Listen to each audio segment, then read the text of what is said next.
What's going on, everybody? Adam here with eTrailer. Today we're going to be taking a look at the Stromberg Carlson electric trailer jack. What we have here is a 12-volt electric trailer jack. It's going to be hooked up to your battery inside your trailer, or you can just hook it up to your junction box to get power from your tow vehicle. So with this, the nice thing about it is we aren't going to have to crank anything. So if you're looking for something that's going to be a little bit less strenuous on your arms, or maybe a little bit quicker, we're going to have up and down, and it is relatively quiet. I've heard louder ones in the past, but I have seen some that are a little bit slower than this. So it is a pretty quiet and quick jack, which is always a plus. And it does have a couple different features, including LEDs on the right, left, and the front, which is always a plus. This trailer jack is going to give us a total of 23 inches of lift, and that's going to be from the ground all the way up to the mounting plate here. And that's going to be basically 18 inches of the actual down tube and about 4.5 inches from our little foot plate here. And it can go all the way down to about 9.5 inches as well. So you can get it really high up like this, which I don't see me having to do this, even if I did have a jacked up truck, but it also go pretty low as well. Our foot plate here is going to have a diameter of 5.5 inches, and we're going to have 4 holes, and they're going to be spaced out about 1.5 inches apart. They're all going to be coated, so it is going to have a extra strong durability to it. So if you are maybe hauling around in the winter, the salt's not going to rust any of this away. Our bottom section of the jack is going to be coated, so it is going to resist against rust and corrosion, but the top tube is going to have a powder coated finish, so it's also going to resist against rust and corrosion with all the elements that you may be throwing at it. If you don't have a garage or a shed to put this in, it's going to be fine sitting outside. Moving on up, we're still going to have protection with the electrical components. It is going to be a sealed box, so we don't have to worry about the rain getting into it or anything like that. And then the switches are going to have a nice rubber coating on top of them, so again, no water is going to get in the seams there. We are going to have a little leveling eye right here, and that just has a little air bubble in there and a nice little circle, so it's going to help you level it out side to side and of course front to back. As you can see, it's a little uncentered, so by just moving this down, it should get right in the middle. That's going to let us know that it's nice and level, so then we can chalk everything up and we don't have to worry about it rolling away. If for some reason you lose power, we can go ahead and use a 7/16 inch socket, and we can take this little plug off the top. It's pretty difficult to get off, but that's good. We know the seal's good, and we can stick this in there. And then this is going to allow us to crank it manually, which is always a plus, just in case you do get put into those situations to where you don't really have power. So you always have an opt-out there.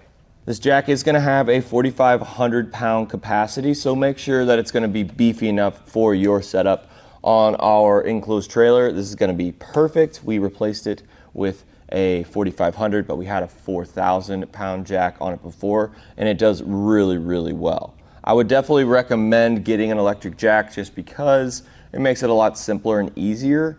And this one has all the things I look for. It's got the leveling on top. It's got the coated little switches here. It's got some LEDs as well, and it looks good too. It really didn't take me much time at all. I probably had about the same amount of time taking the jack off than I did putting the new one in. So let's run over that simple installation process with you now. First things first, we want to remove our jack if you are replacing your jack. And to do that, we can do 2 things. You can keep it on your vehicle, or you can get some jack stands like we have today to get it up so you can get the jack off.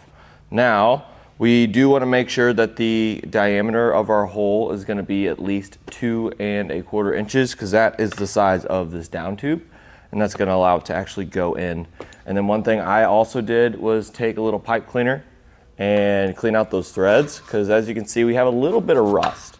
So we want to make sure that we can keep the hardware nice. And then I did go ahead and scrape some of this off right here, because we are going to be using that as a ground. That being said, what you want to do now is remove your foot plate, little pin, Now we can go ahead and place this down into our hole. We can rotate it to fit our holes, and we can either have it facing forward, facing to the side, whatever works for you. We can either reuse the hardware that we took off to take off our initial jack, or you can just use the hardware included with the kit. One thing you do need to do is take our little star washers here, and this is going to ensure that we have a good ground. So this is going to go in between our coupler and our plate. It's going to go underneath.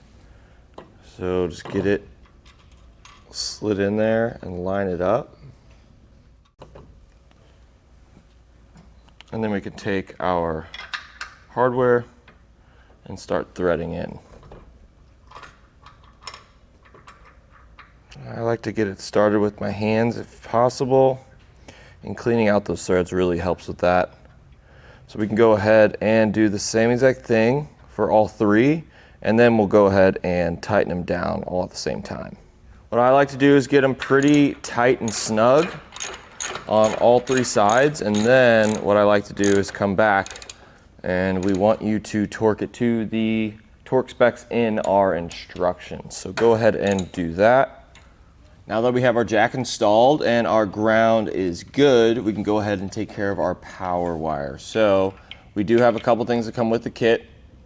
We do want to use our little fuse here. What you're going to do is cut it, and we want to put this as close to the battery as possible, but we're not going to be using it today because we already have one installed on the battery that we have. But if you don't, go ahead and cut this and then use the little ring terminal that is included with the kit to put it on your battery. And then of course we're going to use our little heat shrink connector to connect to the other side. But again, we're not going to be using that today because we already have one in place. So now you can go ahead and take your power wire. You can cut this down if you want to, and we can go ahead and use our little heat shrink connector and connect the two together. You want to crimp down on it using a tool. Make sure it's nice and tight. Give it a couple different crimps in a couple different spots. Once that's done, you can go ahead and you can take a lighter or a torch, or I'm using a heat gun to get it nice and shrunken up and secured. Before we do anything else, we want to make sure that it works, and it does, of course. So now you can go ahead and take some zip ties, I recommend doing, and securing the rest of our cable so it's nice and neat. Last thing to do is to secure our foot plate. Slide this, put our pin through, click it into place, and go ahead and lower this down and take it off the jack stands, and we are done.